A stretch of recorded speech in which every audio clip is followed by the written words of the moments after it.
Vanessa Dowt, 58, a wife, mother, part-time varnisher and talented line dancer, mother to Noah, Fan and Stu, disappeared in the fall, somewhere in the vicinity of Maple Lake, a few miles from the Vermont village of Vanity. To be certain, we are not suggesting she had a fall, although that is entirely possible if she tripped up in the fog on the morning of the 5th. But having a fall in the fog during the fall would be the least of her problems as we find out the truth of what happened to the varnisher who vanished in Vermont. Now, if you are watching on your cathode ray tube wireless TV set, you haven't moved with the times. And if you have tuned in, not having heard of this case before, I suggest you tune out now, before you start scratching your head, bald, confused by the incomprehensibility of this drama. Because my eager pod files, this is part 3. Parts 1 and 2 precede this part, and by listening to those first and in order, you will get a marginally better comprehension of what in the world is going on. By the way, I'll link parts 1 and 2 in the description. Welcome to It's a Podcast that aims to serve up parody mixed with suspense and silliness. So suspend your disbelief for the next few minutes, hang it right up there with the washing, and tune your mind to wonder, mystery, and sheer absurdity as we move towards the conclusion of this tale, which by the end of it, you'll be wishing you'd stayed at home, unless, of course, you're already there. If I was wearing a hat, I would tip it to you and say welcome. I am your host, Robert Wells, and for the final part of this story, I'm bringing on board a guest who will offer her insights on this case. She is a retired detective who has recently been on a convention circuit across the US, discussing the therapeutic benefits of knitting, and she is the author of the not-so-best-selling book, He Only Went Out to Get Some Gas, a Loaf of Bread, and a Pack of Twizzlers, The Disappearance of Fabrice Cash Cash. I introduce to you Cecilia Madsen. Thank you, and call me Cece. Why? Those are my initials. I see. No, it's CC. Well, welcome to this podcast. We're just two cloned voice peas in a pod. Cast. Thank you. I don't get out much these days, so it's nice to be able to do something different for a change. Have you been following this case? No, I've never heard of it. Oh, I see, CC. Do you need a few minutes to catch up? I can just Google it on my phone as we talk, so don't you worry. But please, go ahead. I was just going to recap where we ended in part 2, which is when the detectives discovered Vanessa's bag in the boathouse. Go on. Well, they took the evidence back to the station and wrote up reports and stuff. And then it was the end of the day, and they went home, had supper, kissed their partners and/or children goodnight, and went to bed. Sounds exciting. So, is that where we're up to? Pretty much. Have you caught up yet? CC? Mm-hmm. Pardon me? I missed what you just said. I was just completing a transaction for a leather biker jacket on eBay. Sorry for the distraction. That's okay. But this podcast is like the tide. It waits for nobody and doesn't care that you're too busy squandering your money. Inappropriate. But you have my attention now. Any thoughts on the case? There was a weird sound on the phone. What was that all about? Before we started, that was the producer. He just sounds like that. No, Robert. I mean the incident with Vanessa's husband, getting that phone call that sounded like a dial-up modem. Oh, that. Well, funnily enough, it was never brought up again. The only mention of it is in Peter's testimony in court, but I don't think anyone pursued it. What do you think of the fog? It's inconvenient. I try to avoid driving in it, but I love the mysteriousness of it. Makes my hair double in volume sometimes. But what do you think of the fog that appeared on the morning of Vanessa's disappearance? Normal. For the time of year, I would say. Well, I think you'll find this interesting, but I read that some people who were out and about that same morning recalled seeing a kind of sparkle in the fog. Okay. So what psychotropics had they been taking? I don't know, but the people who reported it were not known to each other. That's interesting. Were they known to anyone else? I'll have to verify that. Sure. What's even more interesting is that the crime lab discovered the metals in the cross-body bag were magnetized. Is that so? It is so. And so it is. And there's more. The same people who claimed to have seen a sparkle in the fog also reported a tingling sensation. Yes, that would track. Psychotropics affecting the nervous system. You sound like a skeptic. I do not sound like a creature from folklore. No, Cece, you are confusing the word skeptic with septic. I thought that meant infected with harmful bacteria. I don't know. I'm not a bacteria mummonologist. Shall we talk about what happened next? If we must. Actually, I suggest that we first take a short break, where we can brew some coffee, and while we're doing that, I will plug your book. Okay, sure, but plug it where? It might be best remaining where it is on your desk or maybe on the shelf. She's a retired detective with 25 years' experience in detecting. Her first book is number 692nd on the bestseller list of 2025. She wasn't awarded the prize for Best Newcomer in a non-fiction category, but we won't hold that against her. Order your copy of He Only Went Out to Get Some Gas, a loaf of bread and a pack of Twizzlers, The Disappearance of Fabrice Cash today, from Thrift Books at $4 a copy, plus shipping. For listeners outside the US, you might find a few hundred copies going on Vinted for £2 or £3. The Disappearance of Fabrice Cash might not be known to all you listeners out there, but it was talked about throughout independent radio stations across northern Vermont and around Stansted, Quebec, where this businessman had the misfortune to vanish. The story is hardly worth a podcast, but you may find this sufficiently light reading to pass a rainy Sunday afternoon. So, now that I'm all caught up, I have a question. Sure, fire away. You said the detectives found a cross-body bag with Vanessa's driver's license inside? Correct.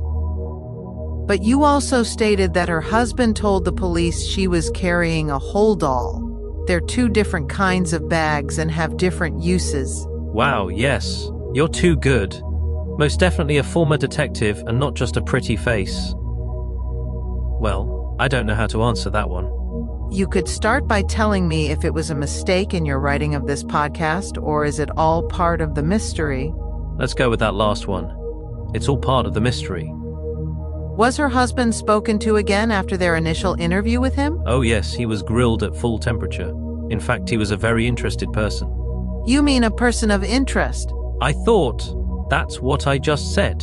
So, go on. Did they have a reason to think he was involved and that Vanessa hadn't just been a victim of circumstance? Well, he didn't really seem that concerned about his wife, and the transcripts say his eyes were too close together. That never helps. Was he able to provide an alibi? For what?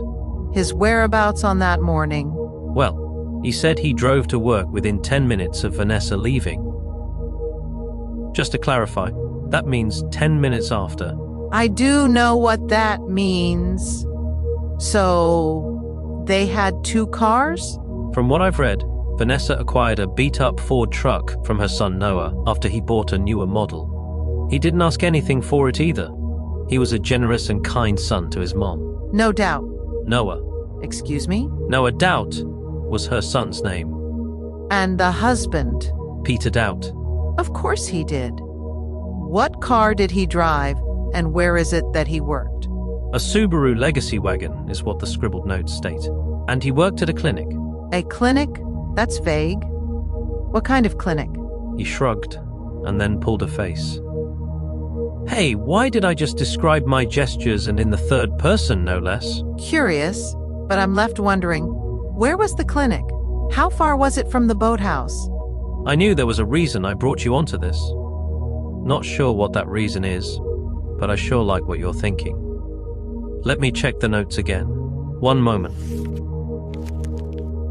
1 second more. Ah, here it is. It would seem the clinic was situated across the other side of the lake. Maple City is about 5 miles from the lake, but the city boundary includes the land leading up to it. So, how far would it take Peter to drive from the boathouse to his clinic on the other side of the lake? I've never driven it, as I had my driving license suspended. But from the court transcripts, I believe the prosecution insinuated that it was essentially on the route Peter would take. Yes. So that's why they arrested him. Why was your license suspended, and from where? I was found to be driving recklessly because I was driving on the left-hand side of the road all the time. I'm British, and I haven't got to the part about Peter's arrest yet. I was saving that for later. Really? How long do you intend to drag this out? As I understand it, this is the third part of a 3-part series. Do you think maybe we could speed it up a little? British, eh? Would never have guessed. I brought you in purely as a consultant. I wanted someone with investigative experience, not to take over this podcast. Well then, take charge, Robert. I'm trying. So, what we've got is a missing holdall, a found crossbody bag, an implication that Vanessa made it to the boathouse and then disappeared shortly thereafter, and strange phenomena within a bizarre fog. Am I right? Yes. So what do you think happened? What does your 25 years experience in law enforcement tell you? Well, for one thing, you can't dismiss the fact that the catamaran appeared to have been used since Vanessa's disappearance. Very good. And there's the sounds the detectives heard while they were at the boathouse. Also, if they are to be believed, there are the reports of sparkles in the fog and the magnetizing of metals in the vicinity. Good observations, CC. There's no need to be condescending. There is the fact that Peter was arrested, but if you don't mind me getting to it, as I think your listeners deserve to know, he was found guilty by a juror of his peers and sentenced to 20 years in prison. Well, I wasn't going to reveal that just yet, but it's no big deal. Except, it was, of course, a big deal for Peter. So, you seem to be on a bread roll, Detective. What do you think happened to Vanessa? How in the world should I know that, Robert? Oh, I thought, that you'd figure it out, eventually. Oh, did you now? Look, I have been retired for 5 years, and all I've done since then is write one lousy book. If Peter was convicted of his wife's murder, then who am I to suggest that the law failed Vanessa? Because nobody dug any deeper. There is more to this than anybody really discovered.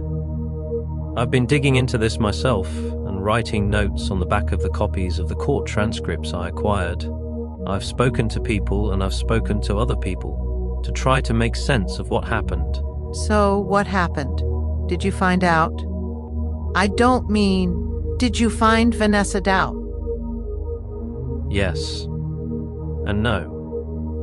I found out that there was a test center of sorts in the woods down by the lake, almost directly across the water from the boathouse.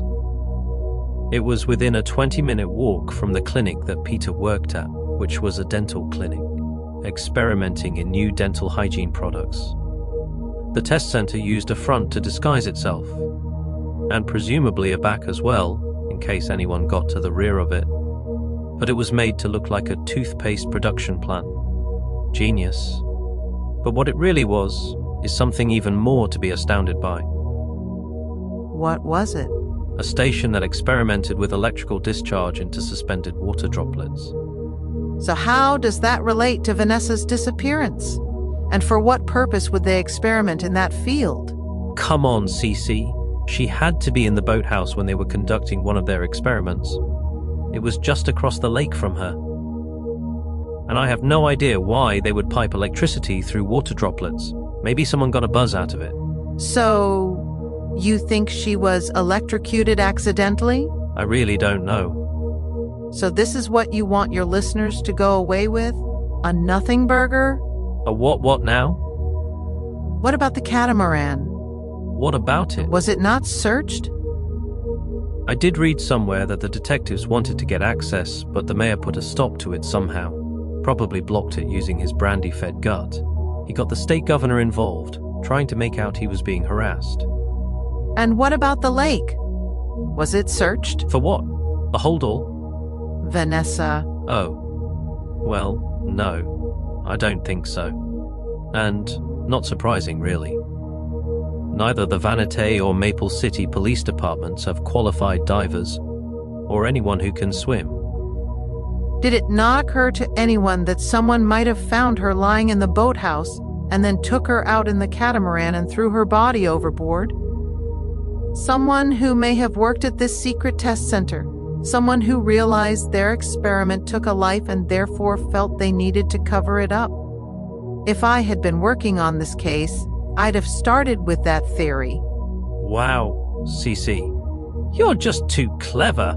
Maybe you should become a private investigator. Well, it's something I thought about, but it's a tough business to get off the ground. I guess it's a bit like starting an airline business. Robert, that's a poor joke. I'm trying. Just thinking back to theories, one of my listeners messaged me directly to suggest they knew what happened. Really? Was it someone who lived in the area? I don't think so. I'm not even sure they were close to the case. Their handle was like a sore thumb. They told me that Vanessa had been broken down into her constituent atoms and transferred to another place. Likely another dimension or time zone. You know, a sort of Twilight Zone-y type thing.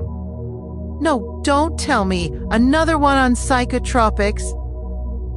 Wait a minute. What did you say the handle was? Like a sore thumb. Robert, that's one of her sons. Think about it. I'm trying to. I might need some more caffeine, though. Stu, Doubt. Like a sore thumb? I don't get it. Stu Doubt.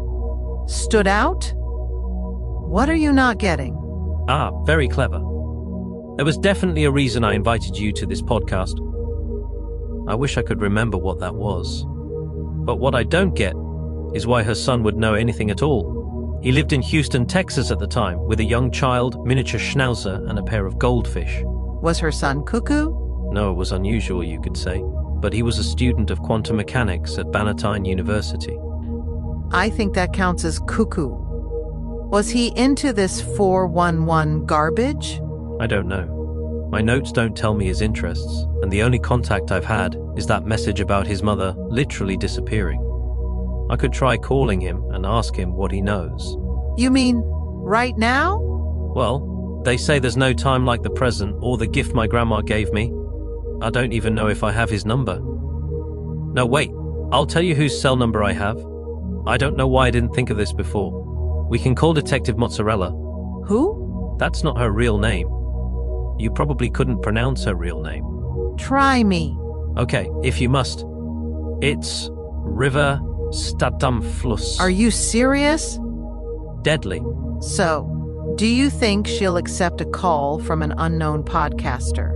And a creepy one, no less. Hey, that's not nice. I'm going to give her a call anyway. What's the worst that could happen? I wouldn't like to speculate, but... Let's do this. Just keying in her number. There we go. I've got a dialing tone. Once she picks up, I'll put it on speaker. Hello, this is former Detective River Statenfluss speaking. How can I help you?